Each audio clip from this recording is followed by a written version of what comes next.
Bueno, en esta oportunidad vamos a empezar explicando el tema de los grupos sociales. Los grupos sociales son conjunto de personas que se juntan e interactúan debido a valores, normas, creencias o intereses sociales comunes. Es decir, que un grupo social va a interactuar entre todos los miembros de ese grupo, va a establecer cuáles van a ser los valores, los principios en los que van a regir su comportamiento, cuáles van a ser sus creencias y también el interés común que van a tener entre ellos.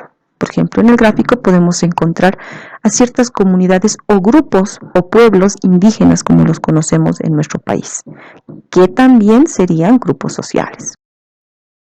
Los grupos sociales, según el sociólogo George Simmel, se dedicaban a la investigación de la dinámica de los pequeños grupos.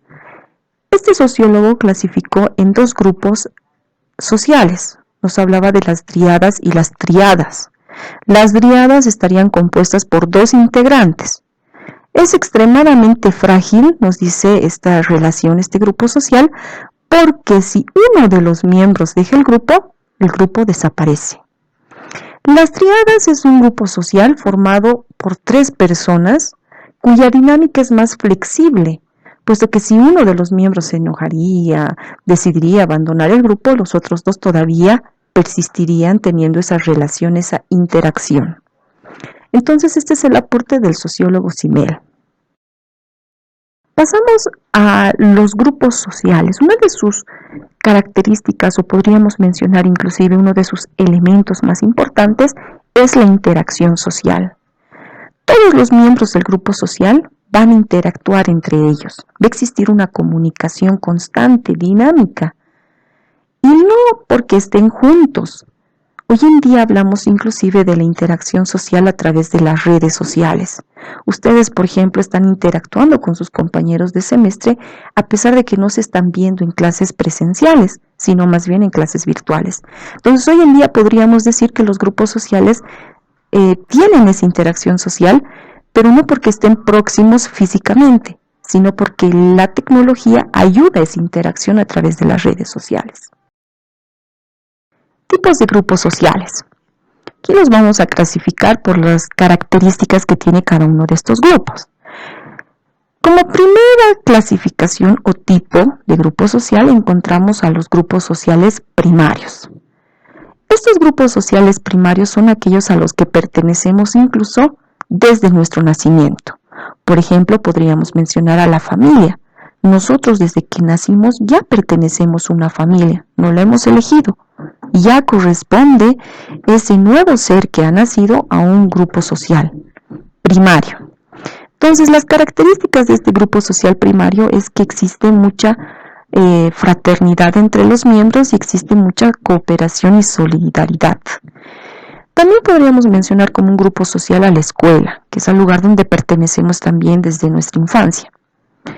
Podríamos mencionar también como otro ejemplo a los grupos de amigos, ¿cierto? Los amigos que tienen también intereses en común, por eso es que son amigos. Por ejemplo, ustedes tienen amigos que tienen intereses en común, les gusta ver las mismas películas, utilizan el mismo lenguaje, están estudiando, por ejemplo, la misma carrera. El segundo tipo de grupo social son los grupos sociales secundarios o formales. Estos grupos ya están determinados por normas y reglas que deben acatar. Esta relación que existe entre todos los miembros de este grupo secundario tiene que seguir a cabalidad esas reglas, y si no las sigue también estarían sujetos a sanciones. Podríamos mencionar como ejemplo aquí un sindicato de trabajadores, o podríamos mencionar a los partidos políticos, que formalmente tienen un objetivo en común y que sin embargo también tienen que regirse por reglas. Como punto 3 tenemos al grupo social informal. A diferencia de los que mencionábamos anteriormente, estos grupos sociales informales tienen lazos de amistad. Voluntariamente uno pertenece a ese grupo, pero no está estructurado como en el caso de los grupos formales. Aquí existe una unión, digamos, un lazo que los une, pero que no existe reglas de convivencia, no existe sanciones, por ejemplo, si mencionamos una reunión de excompañeros de la escuela que se pueden reunir 10 o 20 años después de haber salido del colegio, ellos no van a tener sanciones para aquellos compañeros que no asistan a esa reunión. Por eso se dice que son informales, no tienen una estructura, no tienen jerarquía ni reglas de convivencia. Pasamos a los grupos sociales de pertenencia. Nosotros, a través de nuestro desarrollo como seres humanos, formamos nuestra personalidad y al formar nuestra personalidad también nosotros podemos pertenecer a ciertos grupos. Por ejemplo, ustedes han elegido voluntariamente a qué equipo de fútbol van a apoyar, ¿no es cierto? Ustedes pueden pertenecer al Bolívar o al Tigre, por ejemplo. Eso ustedes lo han elegido voluntariamente y saben que si son hinchas y van al estadio van a tener una relación de pertenencia. Lo mismo pasa con las tribus urbanas. Ahí se los puse en los gráficos en el que podemos apreciar estas tribus. Por ejemplo, podemos encontrar a los emos, podemos encontrar a los rockeros, a quienes les gusta el folclore, por ejemplo, que les encanta bailar en las entradas folclóricas. Podríamos mencionar también distintas tribus urbanas que existen en distintos países del mundo. Pero lo que podemos rescatar es que estas tribus urbanas son grupos sociales de pertenencia. Los jóvenes que corresponden a estas tribus urbanas tienen mismas características, inclusive en su forma de hablar, en la forma de vestir, en la forma de peinarse. Entonces, por eso es lo que nosotros mencionamos a los grupos sociales de pertenencia. Ustedes van eligiendo a qué grupo pertenecer a través del desarrollo de su personalidad. Entonces tienen muchas características en común. Les gusta la misma música, visten de la misma forma. Por ejemplo, otra tribu urbana que últimamente ha estado surgiendo ha sido, por ejemplo, aquel grupo de personas que les gusta la música coreana, por ejemplo. Entonces existe esa tendencia. Entonces mucha gente pertenece a esos grupos porque le gusta la música, la moda, ¿no? Entonces hasta visten igual, se maquillan, se peinan de la misma forma. Entonces así es como nosotros podemos diferenciar este grupo social de pertenencia. Pasamos al quinto tipo de grupo social, que serían los de referencia y los pares. Los de referencia pertenecen, por ejemplo, los miembros de ese grupo, comparándose, tienen imitación de estilos, mismas normas podría ser, o sea, es como una referencia. Por ejemplo, si ustedes les hicieran una pregunta a qué clase social corresponden, podrían mencionar, correspondo a la clase media, por ejemplo. Es una referencia que ustedes estarían dando ahí. ¿Por qué? Porque existe una comparación, digamos, entre lo que es la clase baja, la clase media, la clase alta. Entonces ustedes dirían, yo soy de clase media, por ejemplo. Entonces también estaríamos hablando de un grupo social de referencia. No queremos saber cuántos ingresos tiene su familia, etcétera. Basta que ustedes den la referencia de que corresponden a la clase social media. Y los pares es lo mismo, ¿no? Existen esos grupos homogéneos. Por ejemplo, de la misma edad. Por ejemplo, ustedes deben tener amigos que son de la misma edad. Entonces ahí pertenecerían los grupos sociales de referencia. Cuando hablamos de la niñez, de la adolescencia, del grupo de mujeres, de grupos de hombres, de niños, por ejemplo. En su caso sería también los universitarios, por ejemplo. Si hablamos de los universitarios, estaríamos haciendo referencia a un grupo social que tiene ciertas características comunes, que están estudiando en la universidad, por ejemplo. Pasamos a las características del grupo social. Todo grupo social va a tener estas características. Primero, tienen que ser 2 o más miembros en ese grupo social. Entonces, a partir de 2 personas que se unan con ciertos intereses, ya se estaría formando un grupo social. La segunda característica, tienen relaciones recíprocas. Hemos hablado de la familia, por ejemplo. Entonces, tienen relación, pueden ser con sus abuelos, con sus padres, con sus hermanos, con sus tíos. Entonces, existen esas relaciones recíprocas. Existe además un sentido de unidad y solidaridad. Esa es otra característica.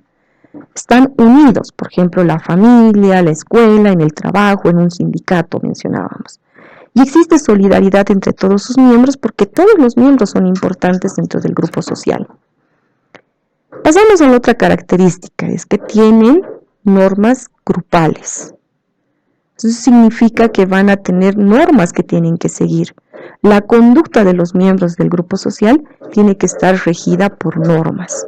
Ahí está quizás la relación que ustedes pueden encontrar entre lo que sería la sociología cuando hablamos de los grupos sociales y el derecho cuando nos referimos a las reglas que deben existir. Asimismo, otra característica serían los objetivos comunes. Obviamente tienen que tener objetivos comunes. Por ejemplo, ustedes pertenecen, les decía, al grupo de universitarios. ¿Cuál es su objetivo en común? Que todos quieren ser licenciados en Derecho, por ponerles un ejemplo. Y otra de las características que debe tener todo grupo social es que todos cooperan entre sí. Todos deben cooperar. Todos, porque además decíamos que existe un sentido de solidaridad. Entonces, como mencionábamos, todos los miembros son importantes, por ejemplo, en una familia, y todos deben cooperar, por ejemplo, para que esa familia esté estable, por ponerles un ejemplo. Entonces, esas son las características del grupo social. ¿Cuál es la importancia del grupo social? Hemos hablado que existen distintos grupos sociales, ¿no? Que nosotros correspondemos a varios de ellos, porque ustedes corresponden a una familia, pueden corresponder también a una tribu urbana y también van a corresponder a un grupo social secundario, es decir, que pueden trabajar y pueden ser parte del sindicato de trabajadores.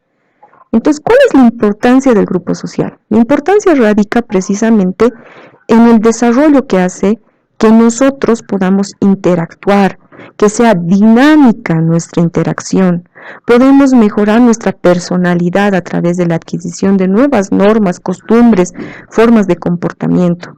Entonces, básicamente, el grupo social contribuye a la sociedad en su conjunto. La sociedad va a ir avanzando, va a ir desarrollando a través también del desarrollo y la evolución de los grupos sociales. Entonces, a través de los grupos sociales, como sociedad nos podemos organizar, crear instituciones, proteger a todos los miembros de las sociedades. Entonces, a eso nos referimos cuando hablamos de la importancia. Todos tenemos ciertas características que nos hacen ser seres únicos. Y cuando somos seres únicos, tenemos la necesidad de interactuar con otros individuos que tengan similares, por ejemplo, personalidades a la nuestra. Y por ello existe una interacción constante y una dinámica constante. Bueno, y con eso estaríamos concluyendo este último punto de la importancia del grupo social.